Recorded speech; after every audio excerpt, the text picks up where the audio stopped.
पुढची बातमी सातारा जिल्ह्यामध्ये गायरान जमिनीच्या मुद्द्यावरून वातावरण चांगलंच तापलंय। पाटण तालुक्यातील कळंबे गावामध्ये ग्रामस्थांनी प्रशासनाविरुद्ध एल्गार पुकारलाय आणि अदानी ग्रीन एनर्जीच्या प्रस्तावित प्रकल्पाला जोरदार विरोध केला जातोय। जिल्हाधिकाऱ्यांच्या आदेशाविरोधात ग्रामस्थ आक्रमक झालेत। शेकडो ग्रामस्थांनी आत्मदहन करण्याचा प्रयत्न केला। यावेळी तणावाचं वातावरण निर्माण झाल्याचं दिसलं। गावकऱ्यांना विश्वासात न घेता गायरान जमीन खासगी कंपनीच्या ताब्यात देण्याची प्रक्रिया सुरू करण्यात आल्याचा आरोप होतोय। तब्बल 200 कोटी रुपयांच्या बाजार मूल्याची जमीन खासगी कंपनीकडे जाणार असल्याचा दावा ग्रामस्थांनी केलाय। तर पर्यायी जमीन गावापासून दूर आणि निरुपयोगी असल्याचाही आरोप करण्यात येतोय। दरम्यान जिल्हाधिकाऱ्यांचा आदेश तात्काळ रद्द करावा आणि संबंधित कंपनीचं काम थांबवावं अशी मागणी ग्रामस्थांनी केली आहे। निर्णय न झाल्यास तीव्र आंदोलन छेडण्याचा इशाराही देण्यात आला।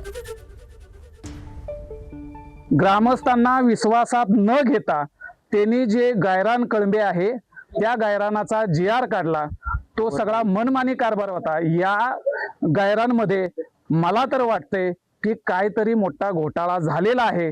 तो शासनानं चौकशी अंती पूर्ण करावा आणि ग्रामस्थांना यातून योग्य तो न्याय द्यावा ही आमची इच्छा आहे। सातारा जिल्ह्याचे पालकमंत्री देसाई साहेब यांना आम्ही 2 तास बसून सुद्धा आम्हाला 5 मिनिटाचा सुद्धा वेळ दिलेला नाही।